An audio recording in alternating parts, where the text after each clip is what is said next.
Seja muito bem-vindo a este canal que compartilha a palavra de Deus. Vamos conhecer os segredos de Provérbios capítulo 20. Provérbios capítulo 20 é um capítulo que fala a respeito de muitos assuntos.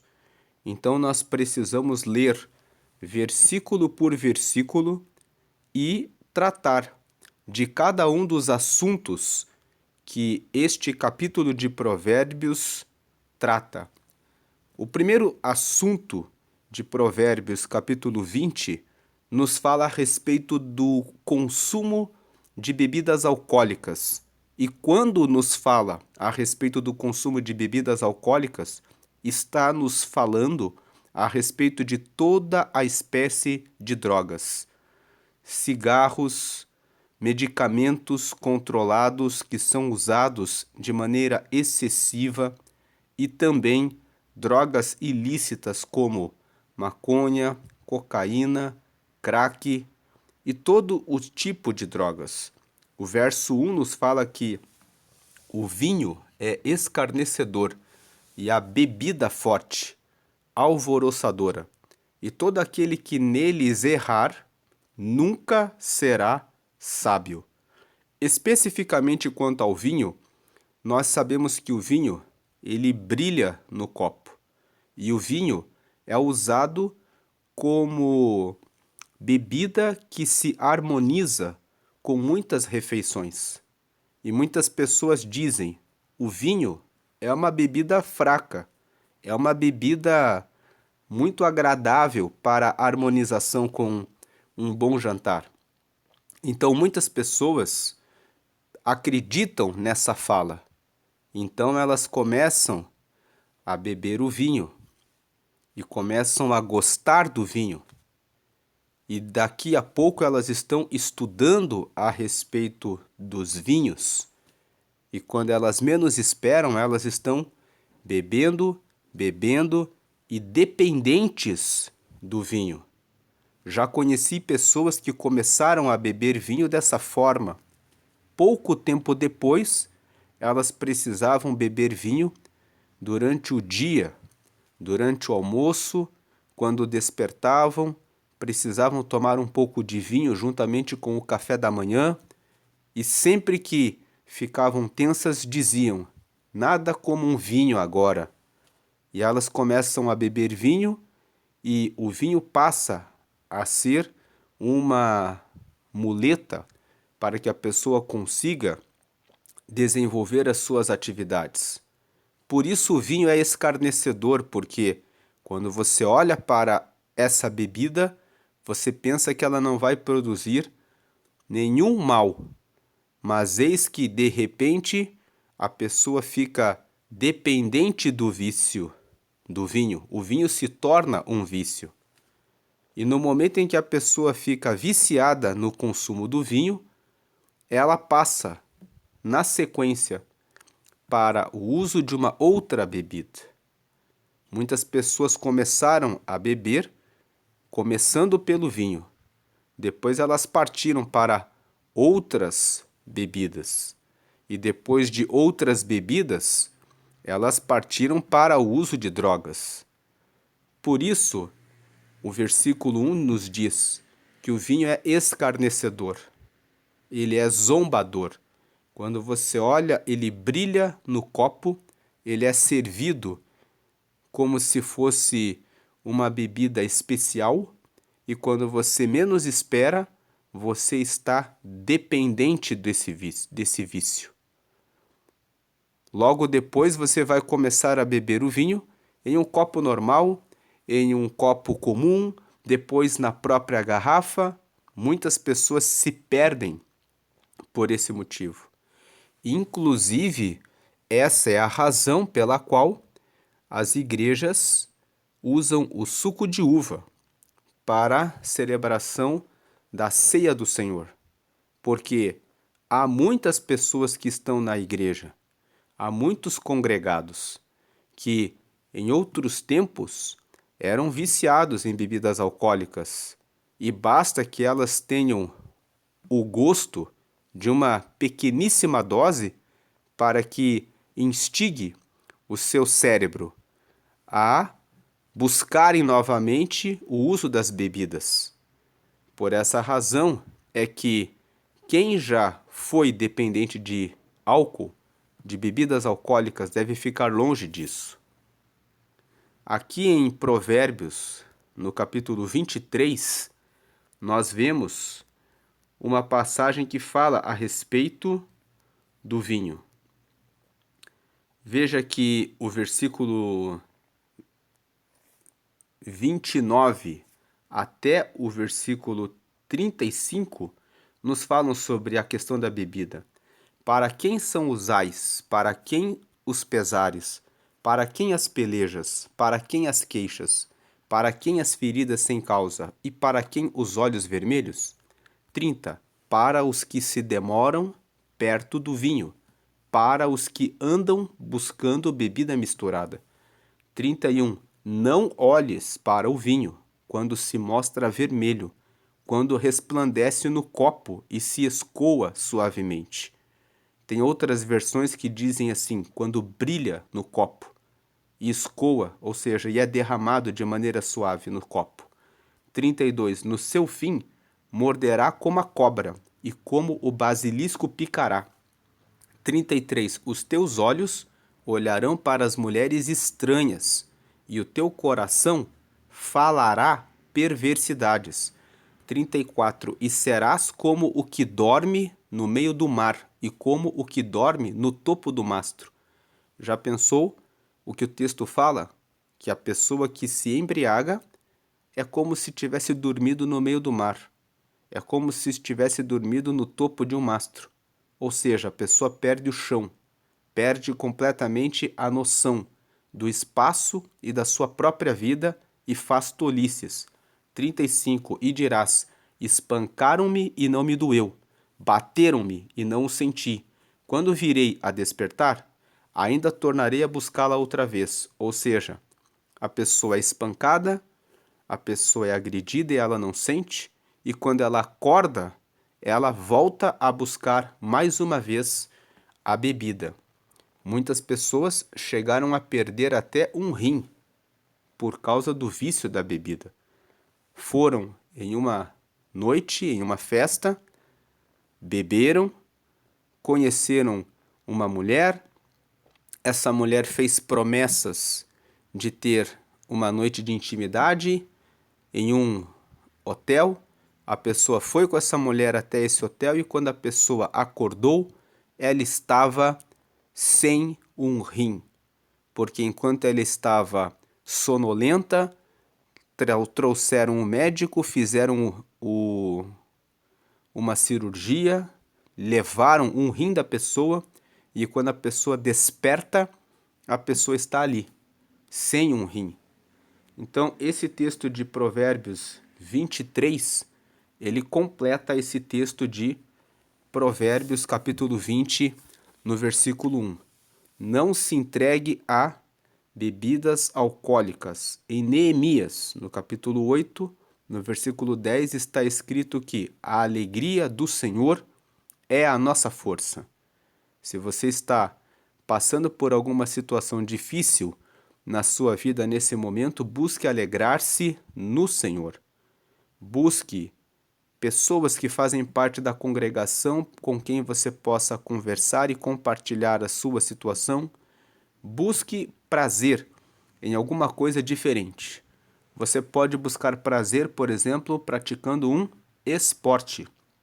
Você pode sair para correr, entrar num grupo de leituras para compartilhar a leitura de livros. Cada pessoa tem uma personalidade, mas você pode usar o caminho do esporte, se juntando com corredores para correr em um parque.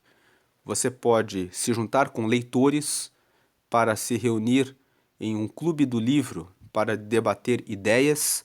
Você pode se reunir com pessoas que são leitores da palavra para que você possa fazer estudos bíblicos, participando de células. Todas essas alternativas fazem com que você se reúna com outras pessoas que podem lhe ajudar a superar o momento difícil. Inclusive, as pessoas que bebem, muitas vezes, elas se juntam em grupos, elas vão até bares, elas vão até charutarias, que são lugares onde se reúnem as pessoas para beber vinho, para fumarem charutos, para ficarem conversando e usarem o seu tempo conversando a respeito da bebida, a respeito dos charutos, a respeito dos cigarros, a respeito dos fumos, e elas usam esse tempo como uma estratégia, como um refúgio para os seus problemas e para as suas almas. Então escolha melhor o seu refúgio. Refugie-se no Senhor, refugie-se em livros, refugie-se em esportes. Outras pessoas se refugiam em comida. Começam a ir a restaurantes, começam a ir a confeitarias e começam a consumir muito doce, muito açúcar. Esse não é um bom mecanismo de fuga, porque você vai ganhar sobrepeso, você pode ter diabetes. Então, o que o versículo 1 nos traz de ensinamento é que as pessoas usam bebidas alcoólicas como formas de escapar das suas dificuldades, dos seus problemas, de relaxar, mas não erre com o vinho, não erre com a bebida forte, porque todo aquele que neles errar nunca será sábio. Você nunca vai acertar o seu caminho. Esse é o versículo 1.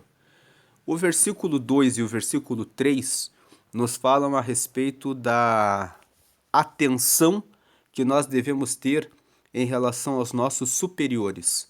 O versículo 2 fala: como o bramido do leão é o terror do rei. O que provoca sua ira peca contra a sua própria alma. Imagine que o rei é alguém que ocupa um cargo de liderança. Pode ser o guarda do trânsito. Naquela situação em que ele está cuidando do trânsito, ele é o rei. Ele está dando os comandos naquele momento. Dentro de uma empresa, o seu superior é o rei. Numa sala de aula, o professor é o rei. Então, aquele que é sábio, ele respeitará aqueles que estão nos cargos de liderança. Há pessoas que não respeitam a autoridade do guarda que está ali fazendo a sinalização, furam o bloqueio porque não prestam atenção em cumprir as leis. Essas pessoas acabam trazendo o mal sobre si. Então o versículo 2 está aqui para avisar, como o bramido do leão. Imagine que o rugido do leão, ele ruge quando ele está na sua força maior, com o propósito de caçar a sua presa. O que o versículo está dizendo é que devemos prestar atenção nas autoridades e respeitá-las para que possamos ter uma vida pacífica e tranquila. Aquele que viola a autoridade superior está sendo tolo, está provocando a ira daquela pessoa que ocupa o cargo superior contra a sua própria alma. Então, o que provoca a ira do rei peca contra a sua própria alma. O versículo 3 completa o 2. Ele fala que honroso é para o homem o desviar-se de questões, mas todo tolo se entremete nelas. Então o versículo 3 está dizendo, o 2 fala, respeite as autoridades, e o 3 é honroso você respeitar as autoridades e você também não se envolver em questões, em discussões, em debates que não vão levar a lugar algum. Agora, toda pessoa que é tola desrespeita as autoridades e peca contra a própria alma, porque vai receber as consequências da lei. Aquela pessoa que está ocupando o cargo de autoridade, que está como rei, tem todos os poderes. Por exemplo, se você desrespeita um funcionário público no exercício da função, ele pode lhe dar voz de prisão pelo crime de desacato. E você terá que responder a um processo criminal por um crime apenas por não respeitar a autoridade do funcionário público. Às vezes as pessoas vão a uma repartição pública para pedir um documento e muitas vezes a pessoa que está ali atendendo está com alguma dificuldade de lhe dar a informação, o documento, a resposta que você está buscando, e ali a pessoa já ofende o funcionário público, não sabe, mal sabe, que pode sair dali com a voz de crime em flagrante, que é o crime de desacato. Então, esses dois versículos 2 e 3 falam sobre o respeito aos superiores e sobre a importância, sobre como é honroso não se envolver em situações desnecessárias. Esse versículo 3 também pode ser usado para questões do trânsito. É honroso que quando alguém está com muita pressa, você dê espaço para que a pessoa vá embora. É honroso também que quando a pessoa na sua frente está muito lenta, que você desvie e siga o seu caminho sem entrar em nenhuma discussão. É honroso que você viva em paz. Depois o versículo 4 fala a respeito da preguiça. O preguiçoso não lavrará por causa do inverno, pelo que mendigará na cega e nada receberá. O preguiçoso, ele é aquele que sempre dá uma desculpa para não fazer o que precisa ser feito. Mas o preguiçoso também é aquele que muitas vezes trabalha muito e tem apenas o final de semana para descansar, e o que ele ganha não é suficiente para proporcionar uma condição de vida melhor para si mesmo e para sua família. O que eu estou dizendo é que muitas vezes a pessoa está trabalhando, está com anotação na carteira, ela cumpre o seu horário diariamente, ela cumpre a sua rotina de maneira constante, mas ela fica estagnada e se conforma em viver com menos, apenas por causa da segurança daquele trabalho que ela tem. O que eu estou dizendo é que o versículo 4, quando fala que o preguiçoso não lavrará por causa do inverno, pelo que mendigará na cega e nada receberá, nós podemos interpretar esse versículo como que aquele que está trabalhando, mas não ganha o suficiente para ter uma vida mais confortável e se justifica dizendo que está cansado e não se dispõe a usar o tempo extra ou o tempo do final de semana para aprender uma nova profissão, para poder evoluir, para poder encontrar uma outra profissão, um outro trabalho, onde possa ter um rendimento melhor, também se encaixa aqui na concepção de preguiçoso. Porque o preguiçoso não é só aquele que fica o dia inteiro. Nós estamos acostumados a pensar no preguiçoso, naquele que fica apenas em casa, nem estuda, nem trabalha, nem se dispõe a cumprir uma jornada no seu trabalho. Esse preguiçoso é o preguiçoso típico, aquele preguiçoso que você vê de maneira estampada. Esse é um preguiçoso. Mas também existe aquele que está trabalhando, que está com a anotação na carteira, mas que se conforma com a sua vida, mesmo tendo falta de muitas coisas, que ele poderia ter uma vida melhor. E ele poderia usar, por exemplo, 2 horas a mais depois da sua jornada para estudar algum curso, para conseguir uma outra qualificação que lhe permite ter uma colheita maior. Esse versículo 4 deve ser lido em conjunto com Eclesiastes capítulo 11, versículo 1, que fala: lança o teu pão sobre muitas águas, porque depois de muitos dias o acharás. Lançar o pão sobre muitas águas significa lançar a sua força, o seu sustento em vários caminhos, para que você possa encontrar várias formas de conseguir rendimentos, para que você tenha abundância, para que você tenha prosperidade. Então, quando o texto de Eclesiastes 11:1 fala, lança o teu pão sobre muitas águas, porque depois de muitos dias o acharás, significa que você vai lançar o seu ganho em novos caminhos, e depois de você se esforçar e se dedicar em novos caminhos, você vai ter novas riquezas, novas fontes de rendimento.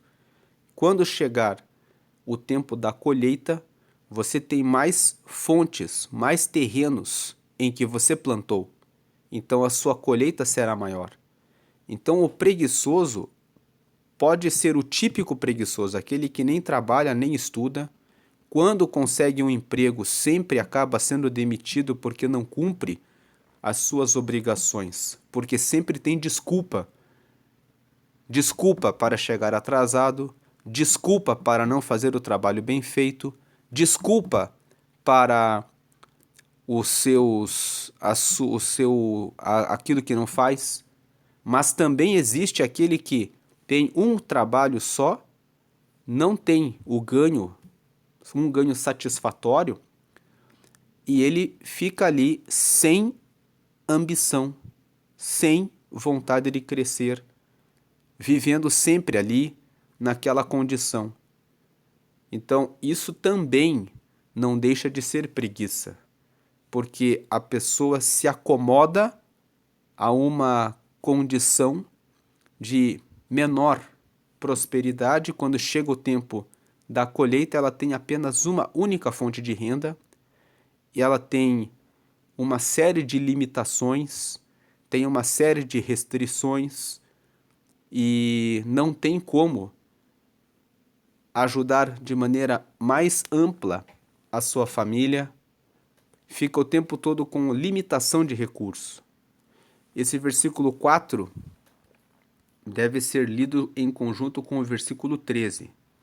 Não ames o sono, para que não empobreças. Abre os teus olhos e te fartarás de pão. Então veja que o versículo 13 fala, não ames o sono, para que não empobreças. Vai justamente naquela linha de você já pode ter um trabalho em que você já cumpre a sua jornada, mas se você se esforçar um pouquinho mais, 1, 2 horas depois do seu trabalho, em um curso, em um treinamento, em que você pode investir para a sua educação, para conseguir uma qualificação maior e receber uma remuneração mais alta, você pode ter uma colheita melhor. Por isso o texto fala, abre os teus olhos e te fartarás de pão. O seu ganho será melhor.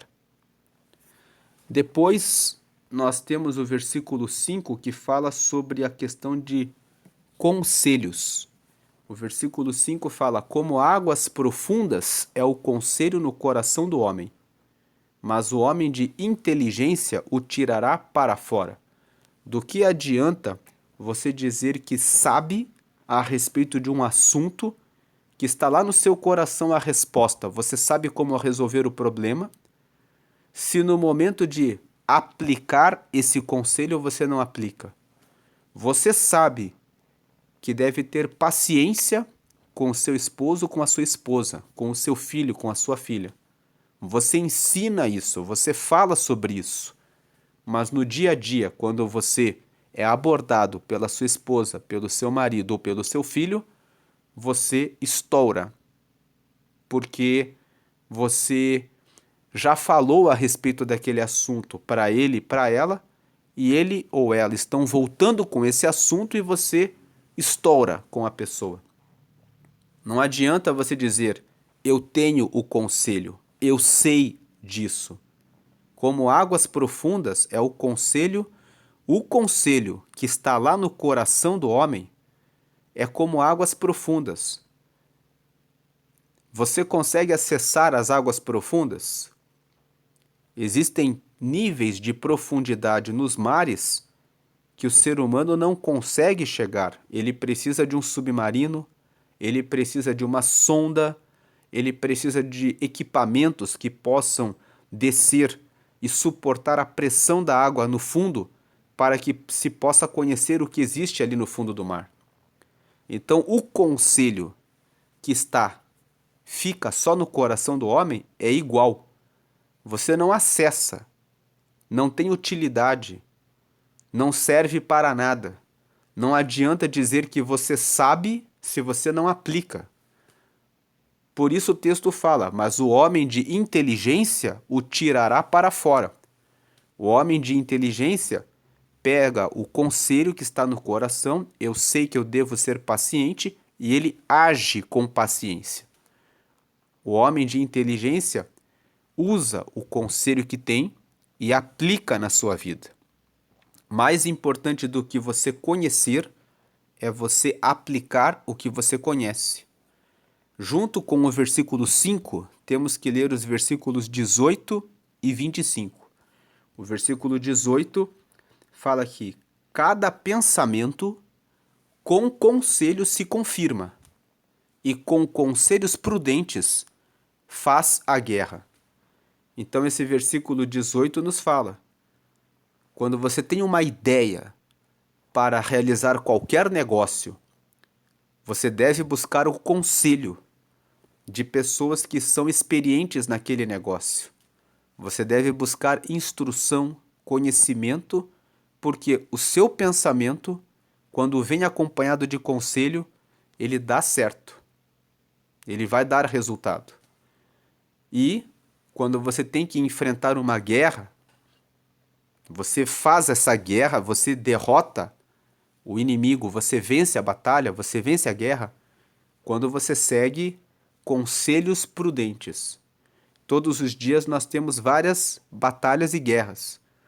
É guerra espiritual, você precisa vencer a guerra espiritual com oração, com leitura da palavra, com jejum. É a guerra por uma qualificação. Nós acabamos de falar a respeito da preguiça. Você precisa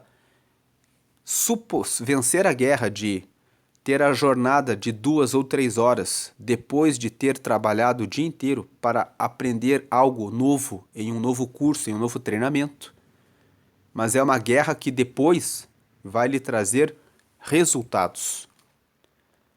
É a guerra no trabalho, no trânsito, contra o próprio corpo, a preguiça de, por exemplo, praticar um esporte que é tão importante para você manter a sua saúde. A guerra contra o açúcar, que é 10 vezes mais viciante do que a cocaína, segundo pesquisas científicas. Que o açúcar, ele vicia as pessoas. E todos os dias existe um aumento do número de pessoas que está com diabetes. E a diabetes vai avançando, pode trazer cegueira, impotência, pode trazer problemas para a circulação do sangue, para o coração, pode complicar a possibilidade de você fazer cirurgias. Quando você precisa fazer uma cirurgia, quem tem diabetes precisa fazer vários exames antes de poder se submeter a uma cirurgia. Então, todos os dias existe uma guerra, mas aquele que segue conselhos prudentes e tira para fora o conselho, como nós lemos ali no versículo 5, é que será bem-sucedido. E o versículo 25 fala que laço é para o homem dizer precipitadamente é santo, e feitos os votos, então inquirir. O versículo 25 fala que você deve se aconselhar e não ser apressado em fazer algum voto. Pergunte antes sobre o que é aquele voto. Pergunte antes sobre o que é aquele negócio, aquele contrato. Procure saber detalhes a respeito daquilo que você vai assinar, a respeito daquilo que você vai fazer. Aqui, o versículo 25 está falando a respeito de votos que são feitos com Deus. Tem muitas pessoas nas igrejas que estão propondo votos para ganhar dinheiro. Eles dizem, se você der tudo o que você tem, Deus vai se comprometer a dar um grande tesouro para você. Se Deus não falou com você mesmo para que você faça um sacrifício, você não deve fazer. Muitas pessoas caem nessa estratégia que muitas pessoas usam de má fé em igrejas para arrecadar recursos financeiros e depois essas pessoas desaparecem. Se você for à justiça para reivindicar o seu dinheiro de volta, o juiz vai fazer uma pergunta só a você. Ele vai perguntar o seguinte: você, quando fez a sua oferta, deu para o pastor ou você deu para a obra de Deus?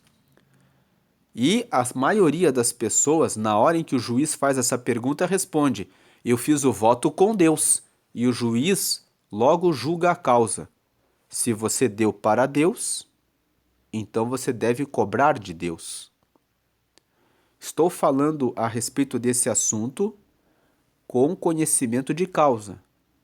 Já vi processos em que as pessoas acionaram a justiça e os juízes fazem essa pergunta: quando você deu para o pastor ou para Deus? E as pessoas invariavelmente respondem: na hora que ele falou que era para Deus, eu fiz o voto com Deus.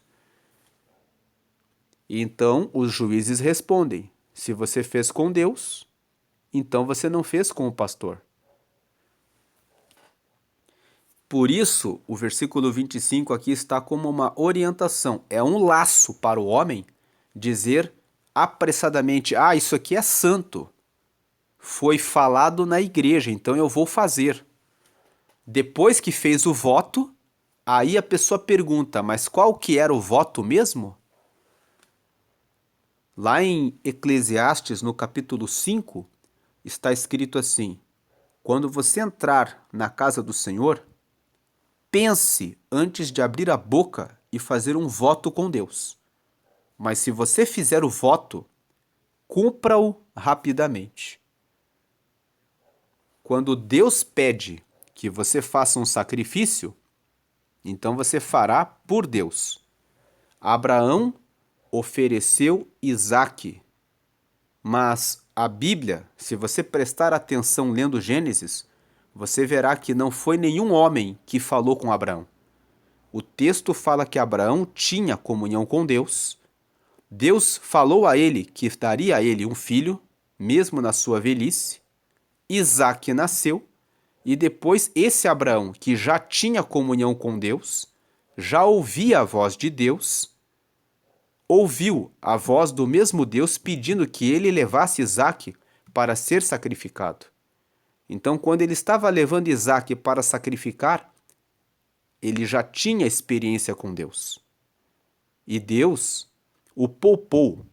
Deus apenas queria provar o coração de Abraão para ver se o seu coração estava no filho ou se ele reconhecia que o filho, que era a bênção que ele tinha recebido, tinha sido dado por Deus. E Abraão foi aprovado no teste. Ele entendeu: se Deus me deu Isaque e Deus está pedindo, ele pode me dá-lo novamente. Abraão, de alguma forma, acreditou e depositou toda a sua confiança em Deus. Então ele deve ter pensado: se Isaque morrer, Deus pode fazer com que ele retorne. E de fato a Bíblia faz uma promessa, dizendo que todos aqueles que morrerem em Cristo serão ressuscitados no dia em que o Senhor voltar. Nós lemos em João no capítulo 11 que Lázaro morreu, ficou 4 dias morto, já estava sepultado. E Jesus disse: se creres, verás a glória de Deus. Foi o que ele disse para a irmã de Lázaro. Então ele ordenou que removessem a pedra do sepulcro e disse: Lázaro, sai para fora. E ele saiu para fora ressuscitado. Então Abraão acreditou em Deus. Por isso, o versículo 25 fala que é um laço para o homem fazer o voto, dizer de maneira precipitada: é santo. Você não sabe se é santo.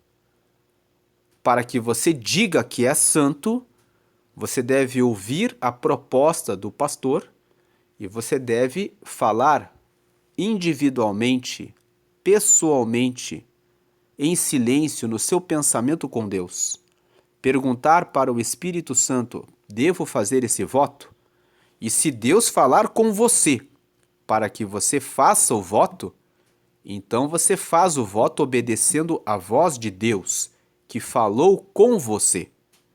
Não seja uma pessoa enganada, que segue ao vento.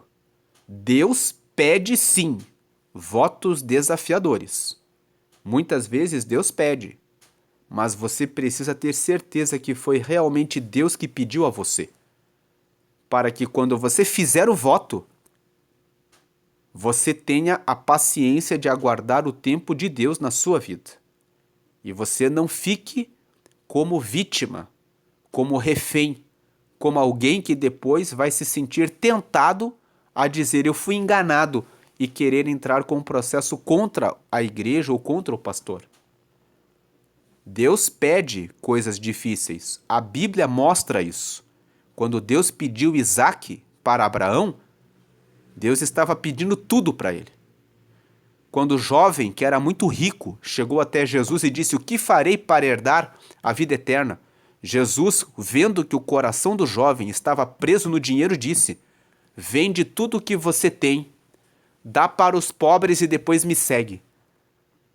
A palavra tem exemplos de que Deus pode pedir coisas que são muito difíceis. Pode pedir o seu tudo. Deus provou Jó. Ele perdeu tudo. Todos os seus filhos, toda a sua riqueza, inclusive a sua própria saúde. Mas ele se manteve fiel a Deus. Mas é importante que você saiba que tudo que você está dando porque Deus é que está pedindo a você. E todas essas pessoas tiveram comunhão diretamente com Deus. Abraão tinha comunhão com Deus, o jovem rico estava falando diretamente com o Senhor Jesus, que é o Deus Filho. E Jó teve a sua provação enviada pelo próprio Deus. É muito importante que, ao fazer um voto, você faça o voto sabendo o que você está fazendo e que realmente é santo, ou seja, que realmente é algo que veio de Deus. O versículo 6 nos fala a respeito da fidelidade. O versículo 6 fala: cada qual entre os homens apregou a sua bondade. Mas o homem fiel, quem o achará? O que o versículo 6 está nos dizendo é que é muito difícil de você encontrar uma pessoa que é fiel. Quantas pessoas dizem que têm vários amigos, mas na hora da dificuldade e da tribulação é que se revelam verdadeiramente quem são os nossos amigos. Lá em Provérbios, no capítulo 19, nós lemos aqui, o versículo 6 aqui fala: muitos suplicam a face do príncipe, ou seja, muitos querem estar na presença de quem está bem financeiramente. E cada um é amigo daquele que dá presentes. Então, se a pessoa está dando presentes, ela tem muitos amigos. Daí o versículo 7, todos os irmãos do pobre o aborrecem, quanto mais se afastarão dele os seus amigos.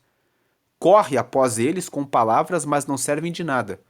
Então os versículos 6 e 7 de Provérbios 19 nos falam aqui que na hora da angústia, até os irmãos do pobre se afastam dele, quanto mais os seus amigos. E o versículo 6 aqui de Provérbios 20 está falando sobre isso, que cada qual entre os homens apregou a sua bondade. Os homens falam que são bondosos. Ah, eu sou bonzinho. Se precisarem, eu ajudo. Uma coisa é falar. Mas aqui fica uma pergunta. Mas o homem fiel, quem o achará? Na hora da dificuldade, quem realmente é fiel? Quem realmente vai estar com você? O versículo 6 fala que muitas pessoas falam demais. Mas ser fiel é outra coisa. Uma coisa é falar, outra coisa é você realmente ser fiel. E esse versículo também nos ensina a não nos fiarmos tanto nas pessoas. Porque tem aquela pessoa que fica como vítima. Conheço algumas pessoas que trabalharam muitos anos em uma empresa e quando trabalhavam naquela empresa, todo final de semana estavam reunidos na casa uns dos outros, fazendo festas, comemorando, e eu não estou falando aqui de festas com bebedices, estou falando de festas normais, festas em que não existe bebida alcoólica, tudo é ótimo, existe confraternização, mas depois que a pessoa se aposenta, depois que a pessoa sai daquela empresa, ela já não é mais procurada por aquelas pessoas que trabalhavam com ela. E algumas pessoas até caem em depressão, dizendo: eu achava que eles eram meus amigos. Na verdade, essas reuniões são feitas porque existe um tempo para você andar com algumas pessoas. Então, se você está passando por essa situação, leia Eclesiastes capítulo 3. Eclesiastes capítulo 3 nos fala que existe um tempo para cada coisa na vida. E existe um tempo de se ajuntar. E existe um tempo de se afastar. Então, quando você trabalha em uma empresa, obviamente todos que trabalham ali têm os mesmos assuntos. Tem um ponto de contato, um ponto de diálogo entre elas. E é por essa razão que você participa desse grupo por um tempo. Mas depois que você já saiu da empresa, você precisa se conectar com as pessoas da nova empresa em que você trabalha. Ou se você se aposentou, você precisa procurar novos amigos e novos espaços para que você possa desenvolver as suas habilidades e aquilo que você precisa fazer. Tudo na vida tem um tempo. Então, se você eventualmente é uma dessas pessoas, não fique triste julgando as pessoas que ficaram para trás. Elas ficaram para trás e elas precisam ficar para trás. Porque esse é um tempo que já passou, agora você precisa correr atrás de um novo tempo na sua vida. Então esse é o versículo 6. Fidelidade é uma coisa difícil. E eu aproveitei para falar a respeito dessa questão das pessoas que ficam se vitimizando, como se fui abandonado pelas pessoas. Não se sinta assim. Existe tempo para cada coisa da vida. Versículo 7 fala sobre sinceridade. O justo anda na sua sinceridade, bem-aventurados serão os seus filhos depois dele. Então, quem anda na sinceridade, sinceridade vem de sincero. Sincero significa transparente. As pessoas colocam cera para tampar a trinca de vasos. Então, aquele que é sincero, ele é sem cera, ou seja, ele revela todos os seus defeitos, as suas imperfeições, é aquele que é verdadeiro. O justo anda na sua sinceridade, o justo faz o que é correto, o que é certo. Bem-aventurados serão os seus filhos depois dele, ou seja, aquele que é justo não deixa nenhuma dívida, não deixa problemas para os seus filhos. Ele faz tudo de maneira correta, tudo com verdade. Então ele não vai deixar situações a serem desenroladas pelos seus filhos. Já viu aquela pessoa que se envolve com tantos problemas que depois que ele morre, os filhos têm que assumir dívidas do pai? Porque a herança que um pai deixa para os seus filhos não pode ser passada para os filhos sem que sejam quitados os débitos e as dívidas que ele tem. Os filhos não têm que pagar os débitos do pai, mas não podem receber a herança do pai.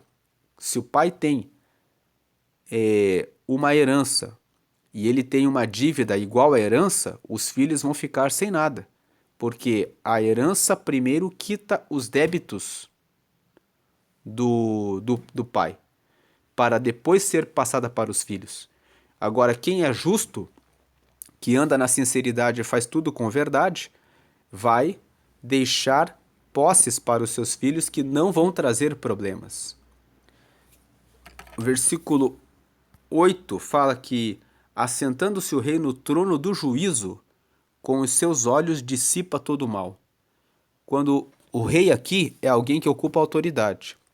Quando um juiz, um presidente, um diretor, um superior senta, aqui quando ele fala no trono, quando ele senta na cadeira para tomar uma decisão, para resolver um problema da empresa, do negócio, com os seus olhos dissipa todo o mal. Está dizendo, ele vai olhar a situação, vai tomar conhecimento a respeito daquela situação e tudo aquilo que for errado vai ser eliminado. Então, para que esse versículo 8 está aqui? O versículo 8 está dizendo aqui, não faça coisas erradas. Vai chegar um momento que essa situação vai cair na mão do superior. Vai cair na mão daquele que é encarregado, daquele que é responsável por discutir essa situação para esclarecer e resolvê-la. Então, quando o rei senta no trono do juízo, quando chegar na mesa do diretor, do presidente, do superior, quando ele sentar naquela cadeira para tomar a decisão, ele vai usar os olhos dele para prestar atenção em todos os detalhes e ele vai dissipar, ele vai afastar todo o mal. Se você fizer alguma coisa errada, naquele processo que for instaurado contra você dentro da empresa, o teu superior, quando ele sentar na cadeira para tomar a decisão, ele vai revelar, ele vai esclarecer o que você fez de errado e você vai receber a consequência. Então o versículo 8 fala, preste atenção, porque tudo que nós fazemos tem um dia em que alguém que ocupa o cargo de liderança, de rei, vai sentar na cadeira para tomar a decisão. E esse versículo 8 tem uma implicação quanto à nossa salvação. Nós estamos nessa terra. Nós podemos escolher entre praticar o bem e praticar o mal. Todo o mal que nós praticarmos aqui na terra, um dia será colocado diante do Rei dos Reis. O Senhor virá, se assentará no trono do juízo, e no trono do juízo julgará a todos os que não estiverem com ele. Então o versículo 8 nos fala, podemos ligar o versículo 8 com o versículo 7. O justo anda na sua sinceridade, bem-aventurados serão os seus filhos depois dele. O justo anda na sua sinceridade, ele mesmo colhe os frutos de ser transparente, verdadeiro e sincero. No momento em que ele é colocado diante de um rei, diante de um superior, diante de uma autoridade para ser julgado, ele não deve nada. Não tem nenhum mal a ser dissipado. Portanto, caminhe pelo bem, seja justo, seja sincero, seja verdadeiro, e você não terá o que temer quando você for colocado em julgamento em razão, por exemplo, de uma calúnia, de uma difamação. Se alguém apontar o dedo e disser que você fez alguma coisa errada, você não terá medo no momento em que a autoridade se sentar na cadeira para fazer o julgamento a respeito da sua situação. O versículo 9 fala sobre pureza. Quem poderá dizer, purifiquei o meu coração, limpo estou de meu pecado? Esse versículo 9 está dizendo que é muito difícil alguém poder dizer que não tem pecado nenhum. Leiam depois o Salmo 26. O Salmo 26 é uma oração em que o salmista fala assim, justo julga-me, Senhor, examina minha mente, avalia o meu coração, porque a benignidade está todos os dias diante dos meus olhos, para fazer aquilo que é certo. E aí ele vai falando no Salmo 26, dizendo o quanto todos os dias ele está fazendo a coisa certa e prestando atenção em fazer o bem. E a oração do Salmo 26 é a oração de quem está correto diante de Deus. Quando você lê o Salmo 26, você pensa: será que eu posso fazer essa oração? Dizer: Deus, eu acordei e eu olhei para o bem, e cada passo que eu dei hoje foi tudo de acordo com a sua palavra. Julga o meu coração, examina minha mente, porque eu quero saber se existe mais alguma coisa dentro de mim que possa estar errado, porque tudo que estava no meu alcance eu fiz de maneira correta. É um salmo desafiador que alguém consiga fazer essa oração. E 1 João, no capítulo 1, 1 João 1,8, fala que todo aquele que fala que não tem pecado é mentiroso. Mas o versículo 9, mas se nós confessarmos os nossos pecados, ele é fiel e justo para nos purificar de toda iniquidade. O versículo 9 nos fala que é muito difícil. Quem pode dizer, purifiquei meu coração e limpo estou? Quem pode dizer isso? É algo muito difícil. O versículo 10 fala a respeito de balanças injustas. Fala, 2 espécies de peso e 2 espécies de medida são abominação para o Senhor. Tanto uma coisa como outra. Deus não ama pessoas que julgam as pessoas com 2 medidas. Favorecem umas em prejuízo das outras. Você deve julgar as pessoas pelo mesmo peso, pela mesma medida. Deus é justo e nós devemos ser justos. O versículo 10 deve ser lido com o versículo 23, que fala a mesma coisa. 2 espécies de peso são abomináveis ao Senhor, e balanças enganosas não são boas. Então os versículos 10 e 23 nos chamam a atenção para que sejamos justos. Depois o versículo 11 fala que até a criança se dará a conhecer pelas suas ações, se a sua obra for pura e reta. O que o texto está dizendo é que as nossas obras revelam quem nós somos. Você identifica que uma pessoa é boa pelas suas ações, pelas suas palavras, o que ela fala, o que ela faz e como ela age. Até a criança também você conhece pelo que ela faz. Um texto que complementa esse versículo 11 é Mateus capítulo 7, versículo 16 a 20, que fala que cada árvore dá o seu fruto. Você não pode colher uvas de abrolhos. Então você conhece uma pessoa pelos seus frutos, por aquilo que ela faz. Se você quer saber quem uma pessoa é, não preste atenção no que ela fala, preste atenção no que ela faz, porque até a criança se dará a conhecer pelas suas ações. Se a sua obra for pura e reta, você sabe que aquela criança é pura e reta. O versículo 12 nos fala que o ouvido que ouve e o olho que vê, o Senhor os fez a ambos. Esse texto nos ensina que é Deus que nos dá o ouvido e é Deus que nos deu os olhos. Significa que você não deve ficar em rodas de fofocas, não deve emprestar o seu tempo andando com pessoas que vivem falando mal das outras, porque o seu ouvido não foi feito para ouvir reclamações, palavras negativas, murmurações de pessoas que estão de mal com a vida. Fuja dessas pessoas. Os seus ouvidos devem ser dedicados a ouvir hinos de adoração a Deus, palavra de Deus, palavras positivas, palavras que mostram fé. Foi para isso que Deus criou seus ouvidos, para que você use os ouvidos para aprender um novo idioma, para que você possa conversar com pessoas de outros países. Use o seu tempo para aprender inglês, para você poder viajar para outros países, conversar com pessoas de outras nações, aprender coisas novas.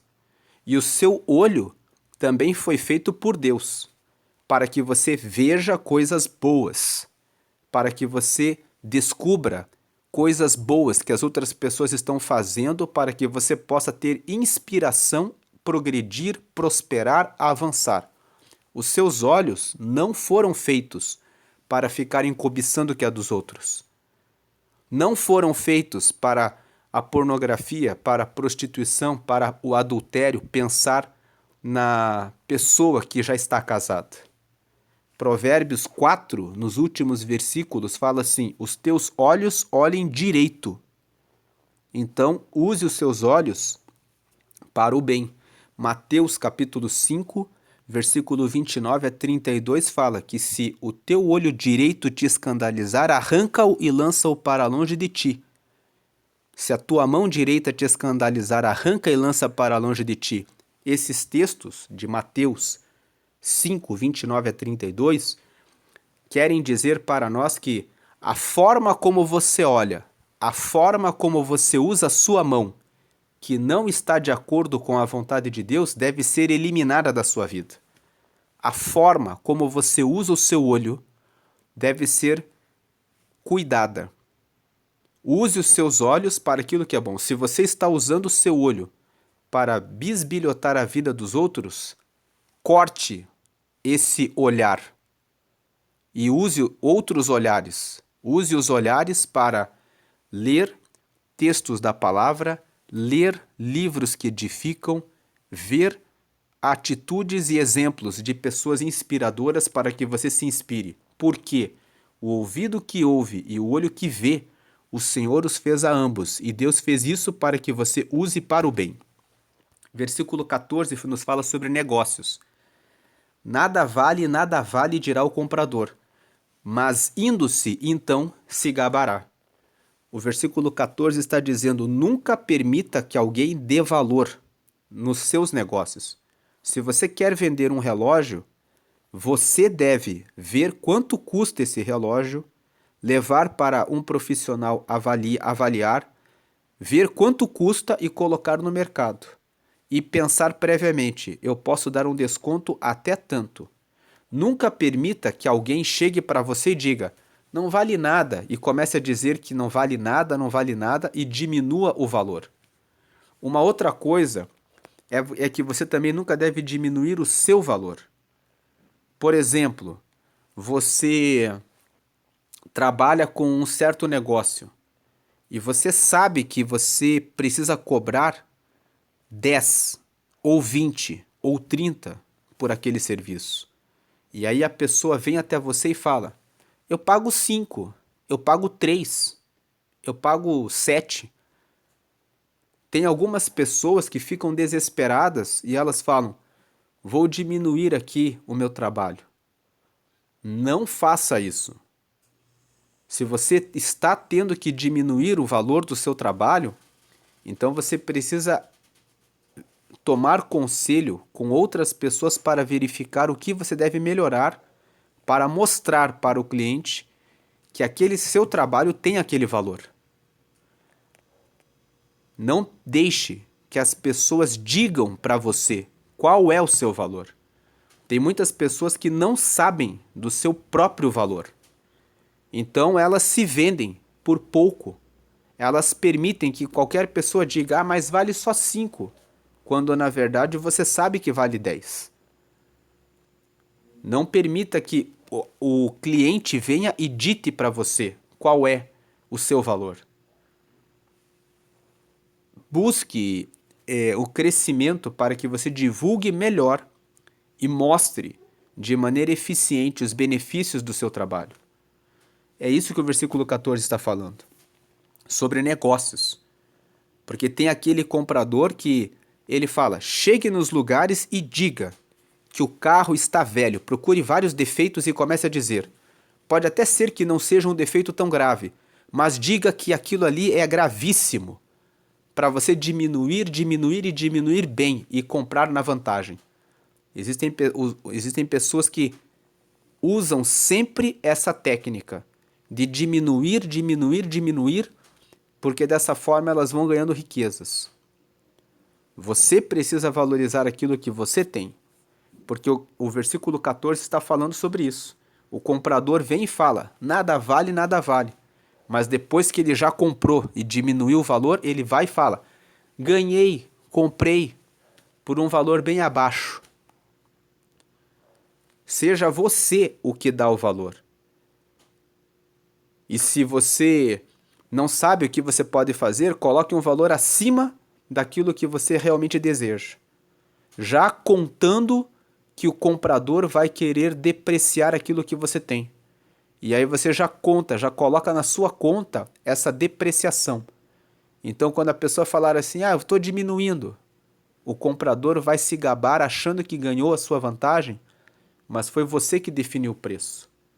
Versículo 15 fala sobre a boca, sobre as nossas palavras. O versículo 15 fala assim: há ouro e abundância de rubins, mas os lábios do conhecimento são joia preciosa. Então o versículo 15 está dizendo: você tem muitas pedras preciosas que valem muito dinheiro. Só que se você tem conhecimento, aquilo que você tem para falar é uma joia preciosa.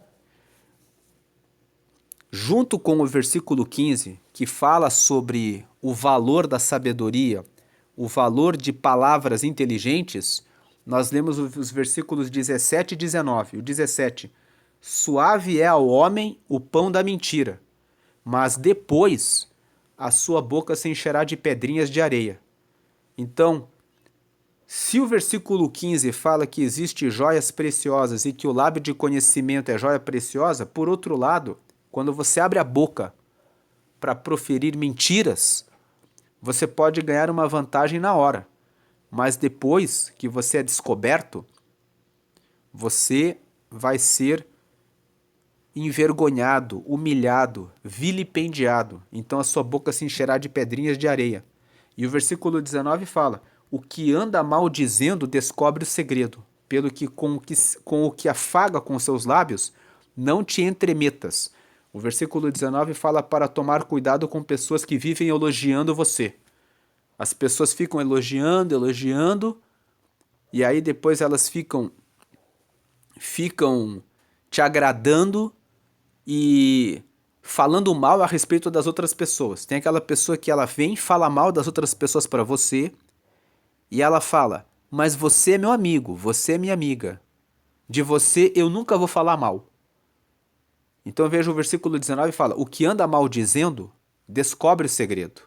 Então quem fica falando mal a respeito dos outros, fica falando mal dos outros, com certeza ela também vai falar mal de você. Se você contar os teus segredos para essa pessoa que te afaga, que fala que é seu amigo, que fala que é sua amiga, não se meta com ela, porque ela também vai revelar, assim como ela fala dos outros, ela vai falar de você. O versículo 16 fala sobre fiança e nós podemos usar esse versículo para falar também de empréstimo de dinheiro. O versículo não fala de empréstimo de dinheiro, mas como ele fala sobre o tema da fiança, nós podemos acrescentar esse tema para uma aplicação na nossa vida. Aquele que fica por fiador do estranho, tira sua roupa e penhora por um estranho. Veja, você tiraria sua roupa e daria como penhora, como garantia, por uma pessoa que você nunca viu na vida? Pois o texto aqui fala que aquele que fica como fiador de um estranho está fazendo exatamente isso. Então, Provérbios usa algumas figuras, algumas comparações para chamar bem a nossa atenção para não fazermos algumas coisas. Então, não empreste dinheiro para alguém que é estranho, se você não tem uma garantia real, um carro, um imóvel como sua garantia e documentado. Porque emprestar o dinheiro e assumir a fiança por alguém que você não conhece é algo extremamente perigoso. Você está dando a sua vida pela outra pessoa. Depois o versículo 20 fala que o que a seu pai ou a sua mãe amaldiçoar, apagar-se-lhe-á a sua lâmpada e ficará em trevas densas. Os nossos pais são as pessoas que mais nos desejam bem. Tirando aqueles casos em que o pai é abusador, é agressor, em que a mãe é desnaturada, que são casos que saem do padrão, os nossos pais são aqueles que dão os melhores conselhos e que querem o nosso bem. Então, aquele que amaldiçoa seu pai, amaldiçoa sua mãe, ele perde a sua lâmpada, perde o caminho de receber bons conselhos, de receber uma boa orientação. Mesmo quem não tem um bom pai e uma boa mãe, sempre tem aquelas pessoas que são conselheiros. E se você não tem, se você é dessas pessoas que não teve a chance de ter um bom pai e uma boa mãe e não tem um conselheiro, é bom que você procure alguém.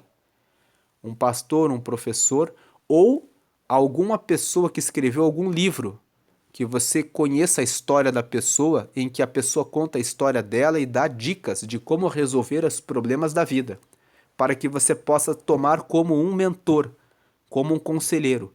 Ou a leitura da palavra, você pode ouvir, meditar na palavra e receber diretamente de Deus a instrução. A palavra de Deus traz a instrução de Deus para a sua vida.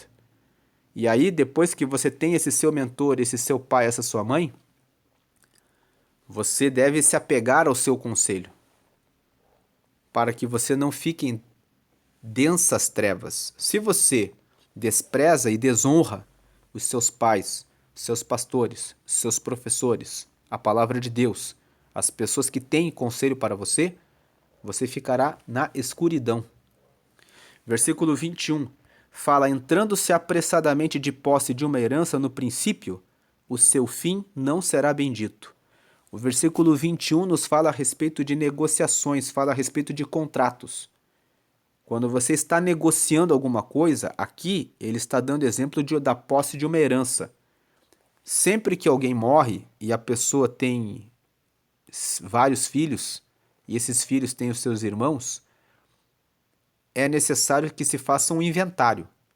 No inventário, normalmente é nomeado a esposa ou o filho mais velho como inventariante. E o inventariante é responsável por cuidar de um processo que faz a distribuição de todos os bens para que cada um receba a sua parte. Aqui o texto do versículo 21 está falando quando alguém entra de maneira apressada numa posse, na posse de uma herança no princípio, o seu fim não será bendito. Por quê? Isso acontece na prática no dia a dia. Quando um pai morre, existe aquele irmão muitas vezes que fala: essa casa aqui é minha. E aí começa a discussão entre os outros filhos e muitas vezes a questão acaba parando na justiça. E aquele que se apressou para tomar a posse de uma herança, quando ele deveria ter esperado, acaba sendo arrancado por uma decisão judicial daquele lugar, acabam tendo que vender aquela propriedade para dividir entre os irmãos. Então o versículo 21 está falando que nós nunca devemos ficar afoitos em querer tomar posse dos bens.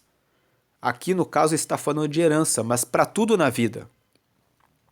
Antes de você tomar posse de alguma coisa, entrar na posse de um veículo, de um bem imóvel, de qualquer coisa, você deve ter certeza que você cumpriu todas as partes do contrato, para que você fique em paz quando você tomar posse do bem.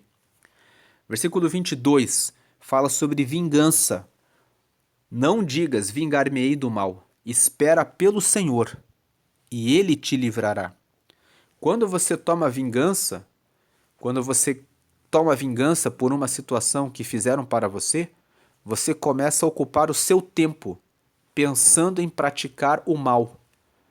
Sempre que você vai praticar a vingança, sempre que o ser humano pensa em vingança, ele está projetando como que ele vai fazer a outra pessoa sofrer. Porque a pessoa vai dizer assim: ele fez eu sofrer, então eu quero fazer que a pessoa sofra, eu vou ter prazer em ver a pessoa sofrendo. E muitas vezes na vingança, a pessoa acaba passando da medida. Ela acaba sendo exagerada.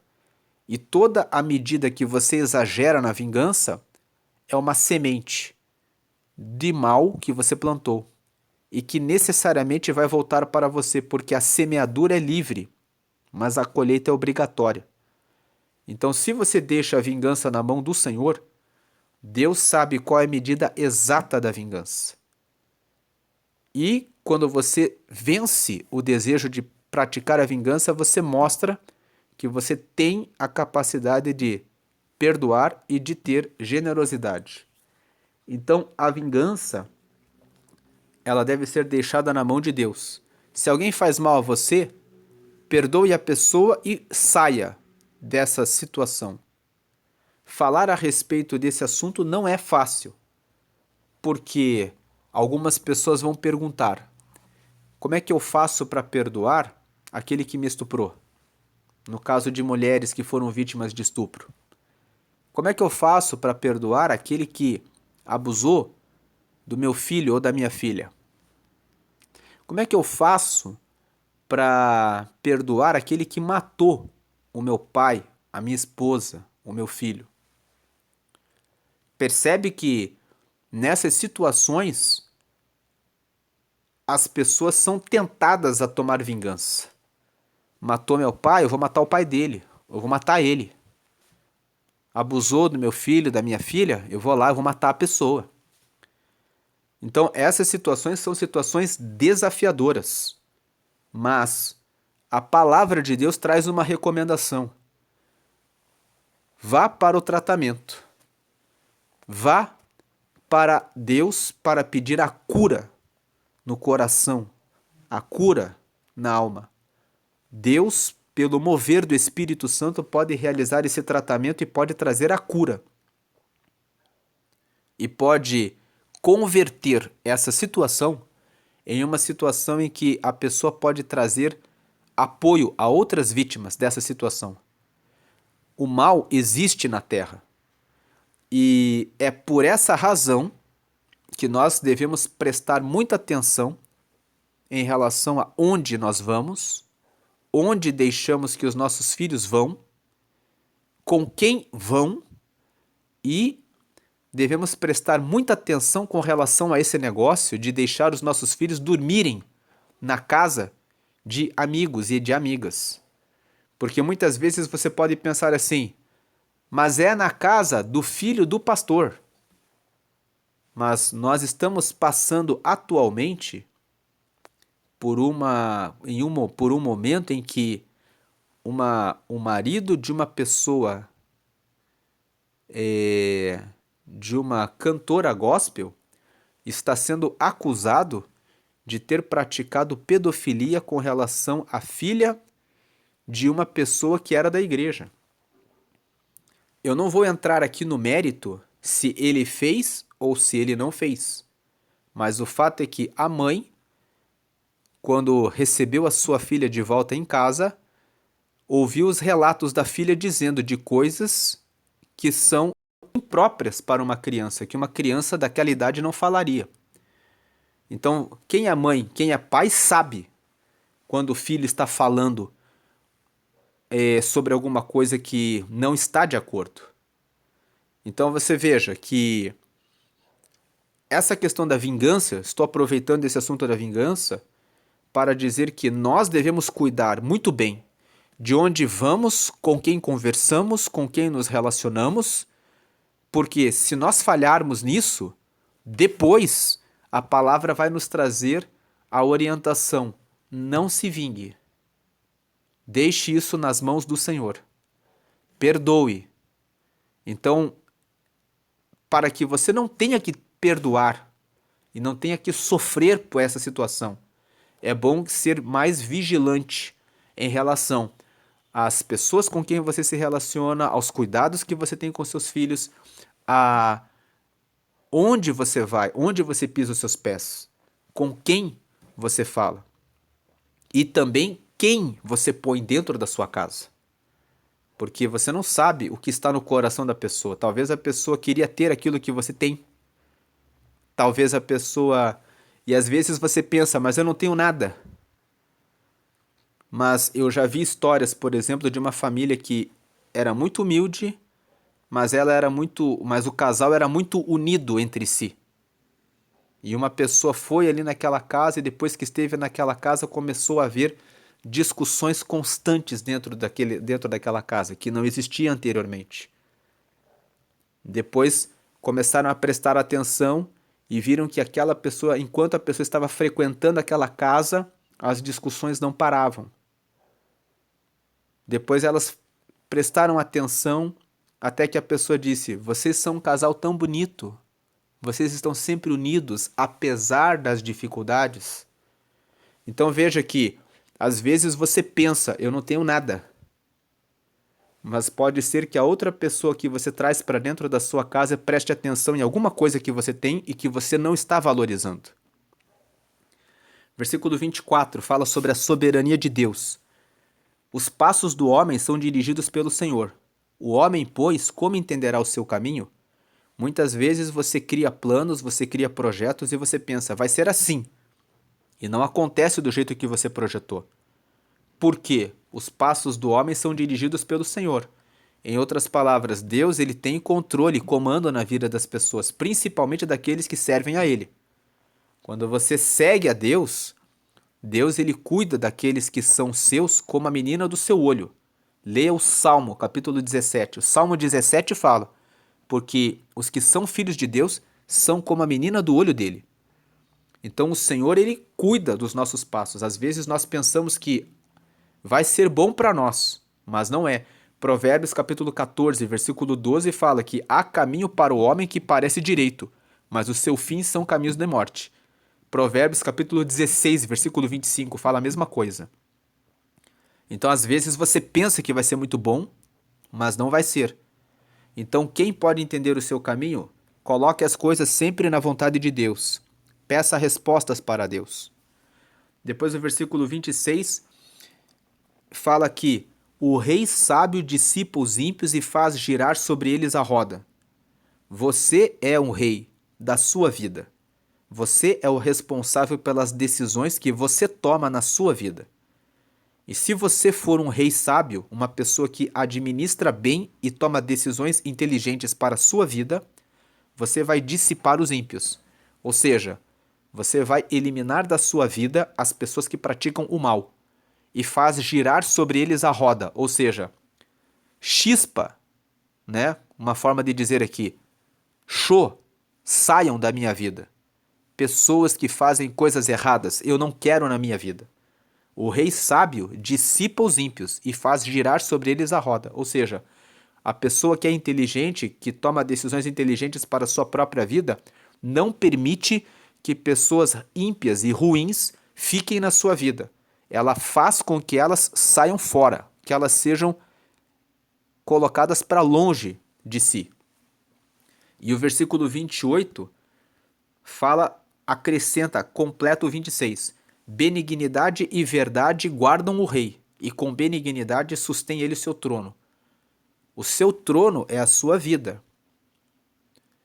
Então, quando você tem bondade e verdade, você sempre age com bondade, sempre age de maneira transparente, com verdade, fazendo as coisas de maneira correta, isso vai guardar você.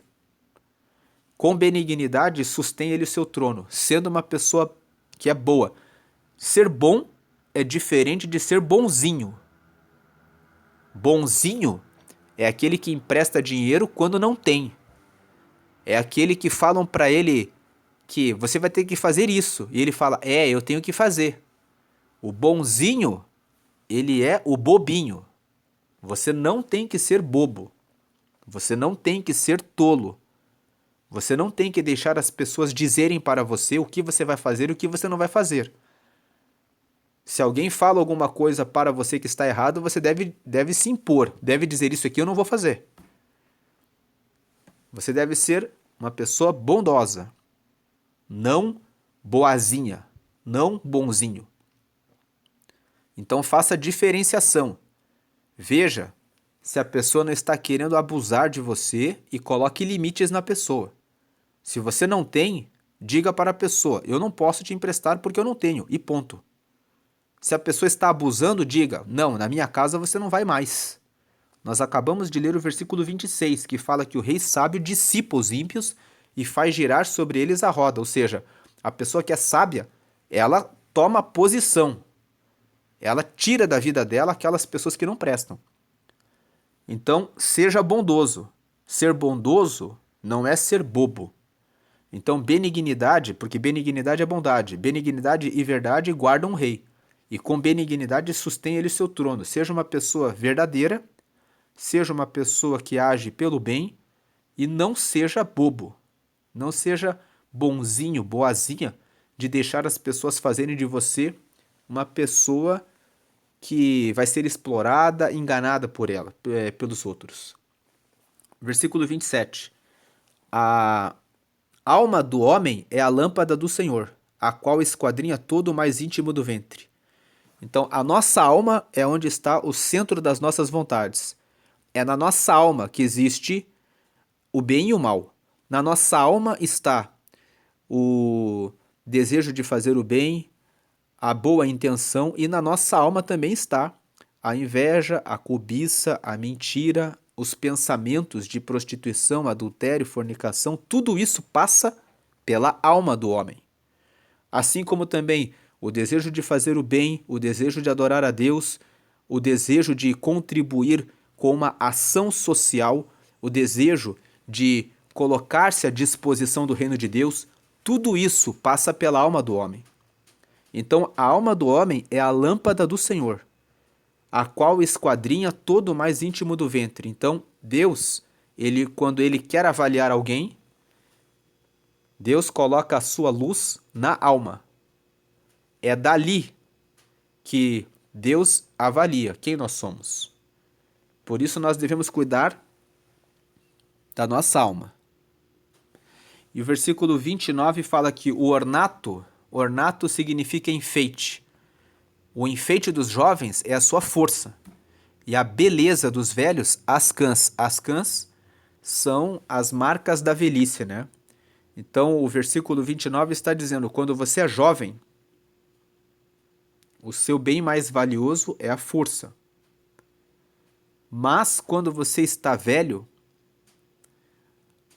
o enfeite que você tem é a experiência de vida.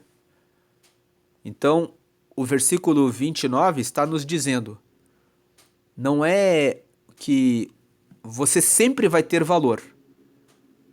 E você deve valorizar o que você tem em cada fase da vida. Aproveite bem a sua juventude quando você tem força para fazer muitas coisas que lhe proporcionem muitas experiências. Para que quando você ficar velho, você tenha muitas boas experiências para ajudar as gerações mais novas. Isso não significa que você deve se prostituir, fornicar ou fazer coisas erradas. Tem pessoas que falam assim, eu sou jovem, então eu tenho que experimentar de tudo. Por isso que eu fumo, por isso que eu bebo, por isso que eu me envolvo com muitas pessoas. Nós estamos vivendo numa geração em que no Instagram, nas redes sociais, existem algumas influenciadores que não seguem a palavra de Deus e que eles falam, incitam os jovens, dizendo, você precisa experimentar, mas tudo, né? Você precisa sair com várias pessoas, porque como que você vai saber se você vai ter um bom casamento se você não sair com várias pessoas? Fuja desses conselhos, porque a experiência tem mostrado que as pessoas que saem com muitas pessoas têm muitas dificuldades de manter a fidelidade no casamento.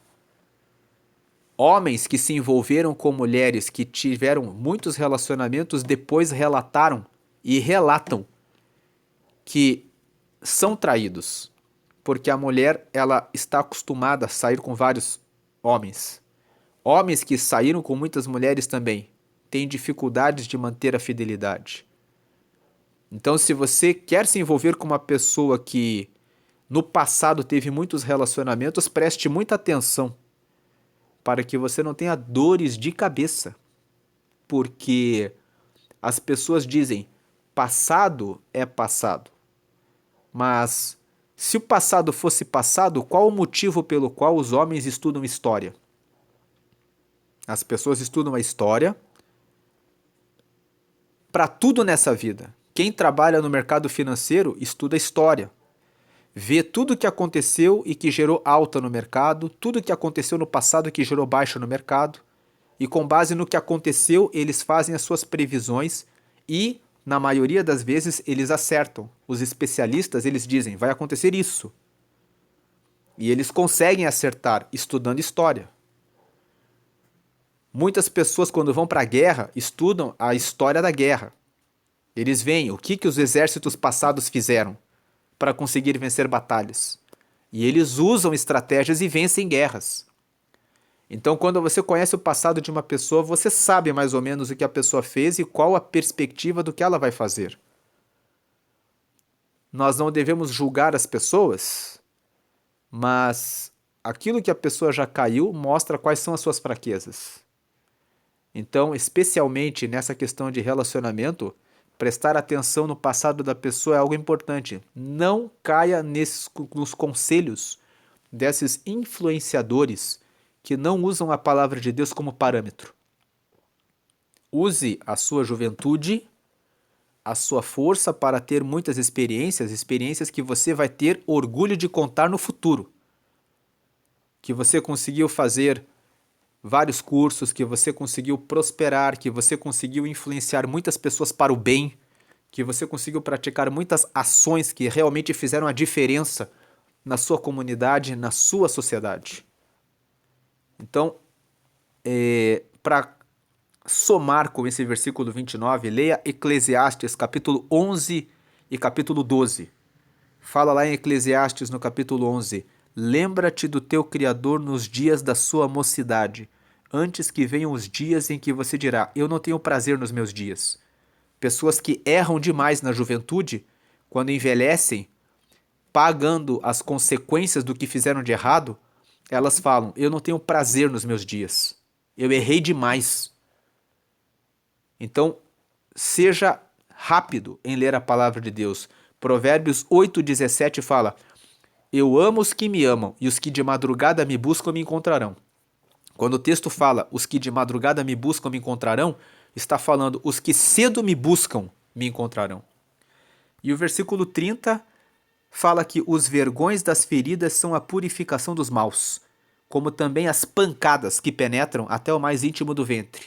Em outras palavras, as bordoadas que a pessoa recebe da vida, que fazem feridas, são a forma de os maus receberem o castigo, o aprendizado, para que não errem mais. Lá em Hebreus, no capítulo 12, está escrito que Deus corrige a quem ama, que Deus coloca aqueles a quem ama em castigos severos, em disciplina, e que quando a disciplina está sendo aplicada, ela é motivo de choro, ela nunca é motivo de alegria, mas depois que ela é aplicada pelo Senhor, ela produz frutos de justiça nos que são por ela exercitados. Então o versículo 30 está dizendo exatamente isso. Aquele que errar demais vai receber muitos castigos da vida para que seja purificado. Cuide para que na sua juventude você não erre muito, para que na sua velhice você não tenha muitas feridas a sofrer e muitas pancadas a receber, para que você aprenda e se arrependa do que fez de errado. Voltando nesse assunto desses influenciadores e dessas influenciadoras que falam para as pessoas ter muitas experiências, existem várias dessas pessoas que ficaram anos aconselhando as pessoas a fazerem as coisas erradas. E agora que essas pessoas estão com 30, 35, 40 anos de idade, essas mesmas pessoas que há 10, 15 anos atrás falavam faça de tudo, hoje estão mostrando arrependimento e dizendo eu pensava assim, mas eu vi que eu estava errado. Eu pensava assim, mas eu vi que eu estava errada. Agora eu estou vendo as dificuldades de conseguir encontrar um bom relacionamento.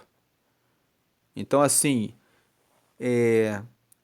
Pesquise na internet pessoas que fazem isso, que falaram isso há 10, 15 anos atrás. Elas estão agora falando arrependidas que seguiram por um caminho errado. E que, na verdade, se pudessem voltar atrás, eles estão revendo seus pensamentos. Nunca que a palavra de Deus vai deixar de cumprir o seu papel. A palavra de Deus, ela é provada. O caminho de Deus é perfeito. A palavra do Senhor é provada. Lá em Salmo capítulo 12, está escrito que as palavras do Senhor são palavras como a prata, que foi purificada 7 vezes. Lá em no Salmo 18, está escrito: o caminho de Deus é perfeito, a palavra do Senhor é provada. Ela é escudo para todos os que nele confiam. Porque Deus é o Senhor. Foi Ele que criou os céus e a terra, Ele que criou o mundo, Ele sabe de todas as coisas. Então, quem se fiar na palavra de Deus não se confundirá.